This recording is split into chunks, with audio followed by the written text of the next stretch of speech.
Hi hello नमस्कार दोस्तों, और बताइए क्या हालचाल। इसी के साथ एक और सवाल, क्या आप डीप ब्रीदिंग करते हैं? वो मैंने इसलिए पूछा ताकि आपको रिमाइंड करा सकूं कि हमारी बॉडी के हर पार्ट को ऑक्सीजन की जरूरत होती है और डीप ब्रीदिंग करके हम हर बॉडी पार्ट तक ऑक्सीजन फ्लो बेटर बना सकते हैं, टॉक्सिन्स को बाहर निकाल सकते हैं और ऐसा करके स्ट्रेस और एंजाइटी से भी छुटकारा मिल जाएगा। इसलिए डीप ब्रीदिंग की प्रैक्टिस जरूर से किया करें और इवन आप अभी भी शुरू कर सकते हैं इस वीडियो को देखते देखते। और जहाँ तक ऑक्सीजन की बात है तो ये हमारे हर बॉडी पार्ट के लिए कितनी जरूरी है ये आप भी जानते हैं। और इन्हीं में से एक बॉडी पार्ट होता है हमारा ब्रेन, जो नर्वस सिस्टम को रन करता है। इसे अपने फंक्शन करने के लिए ऑक्सीजन की जरूरत होती है और ऑक्सीजन पूरी बॉडी में नर्व सिग्नल्स और मैसेजेस को सेंड करने में हेल्प करती है। ये इतनी ज्यादा इंपॉर्टेंस रखती है कि अगर किसी रीजन से ब्रेन को इनफ ऑक्सीजन ना मिले तो ब्रेन सेल्स मरने लगती है। हाँ सच में। और लो ऑक्सीजन कंडीशन होने पर अगले 5 मिनट में सेल डेथ हो जाती है। ये बहुत ही जल्दी होता है और लाइफ थ्रेटनिंग भी। जब ब्रेन टिश्यूज तक ऑक्सीजन युक्त ब्लड जाना भी रुक जाता है तो ब्रेन सेल्स और टिश्यूज डैमेज हो जाते हैं। इसी सिचुएशन में आता है स्ट्रोक, जिसके बारे में आपने बहुत बार सुना है, क्योंकि स्ट्रोक एक ग्लोबल हेल्थ प्रॉब्लम बन चुका है और इसके मामले भी बहुत तेजी से इंक्रीज हो चुके हैं। और अब हालात ऐसे हैं कि जिन एडल्ट्स की एज 25 साल से ज्यादा है उनमें 4 एडल्ट्स में से एक को अपने लाइफ टाइम में स्ट्रोक आने का रिस्क बढ़ चुका है। पूरी दुनिया में 110 मिलियन से भी ज्यादा लोगों ने स्ट्रोक को एक्सपीरियंस किया है। तो ऐसे में स्ट्रोक के बारे में जानना बहुत जरूरी है ताकि हमें पता चल सके कि स्ट्रोक क्या होता है, कैसे होता है, क्यों होता है, कैसे डायग्नोज और ट्रीट होता है और कैसे इससे बचा जा सकता है। इसलिए आज के इस वीडियो को पूरा देखिए और हेल्थ के लिए अवेयर होना अब तो शुरू कर ही दीजिए, क्योंकि अच्छी हेल्थ है तो हमारे पास सब कुछ है और नहीं है तो हम कुछ ना कुछ क्रिएट कर सकते हैं, लेकिन अच्छी हेल्थ बहुत जरूरी है। तो चलिए शुरू करते हैं और सबसे पहले समझते हैं कि स्ट्रोक होता क्या है। स्ट्रोक को ब्रेन अटैक भी कहा जाता है। ये स्ट्रोक हार्ट अटैक के सिमिलर ही होता है, लेकिन स्ट्रोक में ब्रेन की ब्लड वेसल्स अफेक्ट होती है और हार्ट अटैक में हार्ट की। जब ब्रेन के किसी पार्ट को मिलने वाली ब्लड सप्लाई रुक जाती है तो ब्रेन सेल्स डैमेज हो सकती है और डेड भी। लेकिन ऐसा कब होता है?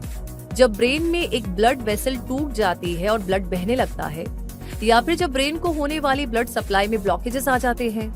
इन दोनों ही कंडीशंस में ब्रेन टिश्यूज तक ब्लड और ऑक्सीजन की सप्लाई रुक जाती है और बिना ऑक्सीजन के ब्रेन सेल्स और टिश्यूज चुटकियों में डेड हो जाते हैं। इस कंडीशन को स्ट्रोक कहते हैं। ये एक मेडिकल इमरजेंसी होती है। स्ट्रोक के इम्पैक्ट शॉर्ट टर्म भी हो सकते हैं और लॉन्ग टर्म भी। ये इस बात पर डिपेंड करता है कि ब्रेन का कौन सा पार्ट अफेक्ट हुआ है और कितना तेजी से उसका ट्रीटमेंट हुआ है। इसका मतलब हमें ये पता होना चाहिए कि कौन से सिम्टम से स्ट्रोक को पहचाना जा सकता है ताकि समय रहते मेडिकल हेल्प ली जा सके। आइए अब जानते हैं स्ट्रोक के सिम्टम्स के बारे में, उसके लक्षणों के बारे में।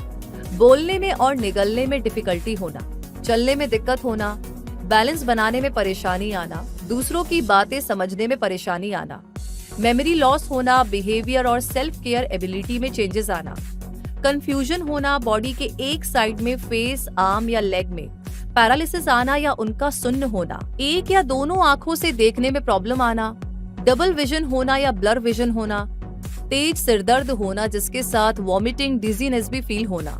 इसका मतलब डॉक्टर को कब दिखाना चाहिए? जब इनमें से कोई भी सिम्टम नजर आए तो तुरंत एक्शन लेना होगा, भले ही सिम्टम्स थोड़ी देर के लिए आए और चले जाए। लापरवाही नहीं की जानी चाहिए। तुरंत डॉक्टर तक पहुंचने पर फोकस करें, क्योंकि ये कंडीशन भी मेडिकल इमरजेंसी हो सकती है। इसे और क्लियर करने के लिए कुछ और इम्पोर्टेंट सिम्टम्स चेक किए जा सकते हैं और इसके लिए इस टाइम आपको फास्ट होना होगा।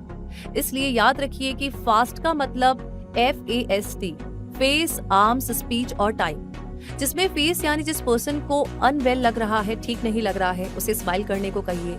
अगर फेस का एक साइड नीचे लटक जाता है तो स्ट्रोक आ सकता है। आर्म्स यानी उस पर्सन को अपने दोनों आर्म्स ऊपर उठाने के लिए कहिए। क्या एक आर्म नीचे गिर जाती है या एक आर्म ऊपर उठाई ही नहीं जा रही, तो जल्दी कीजिए, स्ट्रोक आ सकता है। स्पीच यानी उस पर्सन को एक सिंपल सेंटेंस रिपीट करने को कहिए। क्या वो साफ नहीं बोल पा रहे हैं? अगर हाँ, तो टाइम यानी टाइम वेस्ट ना करें। ऐसा एक भी साइन दिखते ही तुरंत मेडिकल इमरजेंसी की हेल्प ले, क्योंकि हर मिनट कीमती है। ज्यादा देर हुई तो ब्रेन डैमेज और डिसेबिलिटी होने के हायर चांस बनते चले जाएंगे। तो अब आप समझ गए हैं ना कि कैसे इस सिचुएशन को आइडेंटिफाई करना है। तो अब आगे जानते हैं कि स्ट्रोक आने के कारण क्या होते हैं। स्ट्रोक दो कारणों से आ सकता है, एक ब्लॉक्ड आर्टरी और एक ब्लड वेसल का फटना।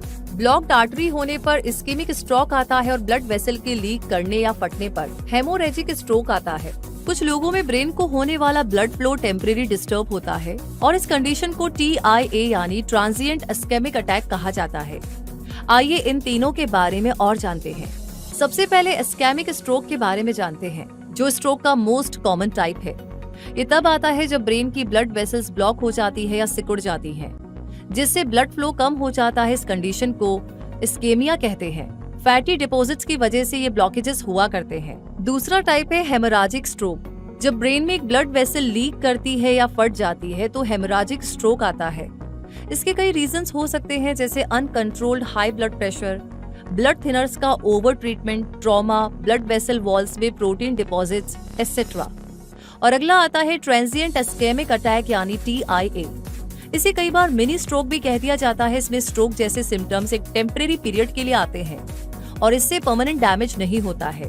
इस्केमिक स्ट्रोक की तरह TIA भी तभी आता है जब क्लॉट ब्लड फ्लो को ब्लॉक कर देता है, और TIA का मतलब फ्यूचर में पूरा स्ट्रोक आना भी हो सकता है, इसलिए इसे हल्के में ना ले। स्ट्रोक के रीजंस और इसके रिस्क को बढ़ाने वाले भी बहुत सारे फैक्टर्स होते हैं और ऐसे रिस्क फैक्टर्स में आते हैं unhealthy diet, stress and depression, overweight होना, फिजिकली इनएक्टिव रहना, बहुत ज्यादा अल्कोहल लेना, कोकेन जैसी इलीगल ड्रग्स का यूज करना, हाई ब्लड प्रेशर रहना, स्मोकिंग करना, हाई कोलेस्ट्रॉल रहना, डायबिटीज होना, हार्ट प्रॉब्लम्स होना, स्ट्रोक हार्ट अटैक की पर्सनल या फैमिली हिस्ट्री होना। 55 से ज्यादा एज में भी ये रिस्क ज्यादा रहता है और विमेन की बजाय मेंस में इसका हाई रिस्क रहता है। रिस्क फैक्टर्स के बारे में जानकर के आप समझ गए ना कि हमारी कौन सी आदतें स्ट्रोक को प्रमोट करती हैं। इसलिए इन हैबिट्स और हेल्थ कंडीशंस को इम्प्रूव करने पर ध्यान दें। और स्ट्रोक से बचाव के लिए क्या क्या किया जा सकता है, इसके लिए जरूरी है कि हेल्दी लाइफस्टाइल को फॉलो किया जाए बिना किसी बहाने के, जिसमें हाई ब्लड प्रेशर को कंट्रोल किया जाए, डाइट में से कोलेस्ट्रॉल और सैचुरेटेड फैट के अमाउंट को कम किया जाए, टोबैको यूज को क्विट किया जाए, अल्कोहल से दूरी बनाई जाए, डायबिटीज को कंट्रोल में रखा जाए, हेल्दी वेट मेंटेन रखा जाए, fruits and vegetables rich diet ली जाए, रेगुलर एक्सरसाइज की जाए, रेगुलर चेकअप्स कराए जाए और ऑब्स्ट्रक्टिव स्लीप एपेना यानी OSA का इलाज लिया जाए। ये एक स्लीप डिसऑर्डर है जिसमें नींद में शॉर्ट पीरियड के लिए सांस लेना बंद हो जाता है। तो इस तरह स्ट्रोक जैसी मेडिकल इमरजेंसी होने के चांसेस बहुत ही कम किए जा सकते हैं। अब आगे ये जानना भी बेहतर होगा कि स्ट्रोक का डायग्नोसिस कैसे होता है। तो देखिए, डॉक्टर डायग्नोस के दौरान सिम्टम्स चेक करते हैं, मेडिकल हिस्ट्री का पता लगाकर स्ट्रोक रिस्क फैक्टर्स को फाइंड आउट करते हैं। ब्लड प्रेशर चेक करना, मेडिकेशंस के बारे में जानना, हार्ट रेट सुनना इसमें इंक्लूड होता है। इसके अलावा फिजिकल एग्जाम के थ्रू बैलेंस, कोऑर्डिनेशन, वीकनेस, सुन्न फेस, आर्म या लेग को चेक करना, कंफ्यूजन के साइंस और विजन प्रॉब्लम्स का पता लगाया जाता है। उसके बाद स्ट्रोक डायग्नोसिस को कंफर्म करने के लिए कुछ टेस्ट किए जाते हैं, जैसे ब्लड टेस्ट जो blood sugar levels, platelet counts, infection, blood clotting, cholesterol levels के बारे में बताए। इसके लिए जरूरत होने पर MRI और CT स्कैन भी कराए जा सकते हैं। इनके अलावा ECG यानी electrocardiogram, cerebral angiogram, carotid ultrasound और इलेक्ट्रोकार्डियोग्राम की जरूरत भी पड़ सकती है। सही तरह से डायग्नोस होने के बाद स्ट्रोक टाइप के अकॉर्डिंग इलाज शुरू किया जाता है, जिसमें मेडिकेशंस के अलावा मैकेनिकल थ्रोम्बेक्टोमी, स्टेंट्स और सर्जरी के जरिए इलाज किया जाता है। और स्ट्रोक रिकवरी 4 मेन एरियाज पर फोकस करती है: speech therapy, cognitive therapy, relearning sensory skills और फिजिकल थेरेपी पर। तो दोस्तों इस तरीके से अब आप जान चुके हैं कि स्ट्रोक क्या होता है, कैसे होता है, ये कितना रिस्की होता है, किन लापरवाहियों की वजह से ये रिस्क बढ़ता जाता है और कैसे इसके साइंस को पहचान कर तुरंत फास्ट एक्शन लेकर हम खुद को और अपनों को इस खतरे से बचा सकते हैं। इसलिए स्ट्रोक से मैक्सिमम प्रिवेंशन के लिए अपनी लाइफस्टाइल को हेल्थ से कनेक्ट कर लीजिए और इस वीडियो को उन सबके साथ जरूर से शेयर कीजिए जिनकी हेल्थ के लिए आप कंसर्न हैं, क्योंकि हेल्थ अवेयरनेस भी बहुत जरूरी है। ये वीडियो अगर आपको हेल्पफुल लगा हो तो कमेंट सेक्शन में हमें लिख करके जरूर बताइएगा। लाइक ऑलरेडी आपने कर दिया है तो इसे लगे हाथ शेयर कीजिए, क्योंकि ये जानकारी बहुत जरूरी है सबके लिए। और अगर अभी तक आपने हमारे चैनल को सब्सक्राइब नहीं किया है तो सब्सक्राइब करके बेल आइकन को प्रेस कर दीजिए ताकि ऐसी जानकारियां आपको हमेशा मिलती रहे। तो मिलेंगे बहुत जल्दी ही, तब तक के लिए आपसे कहूंगी धन्यवाद।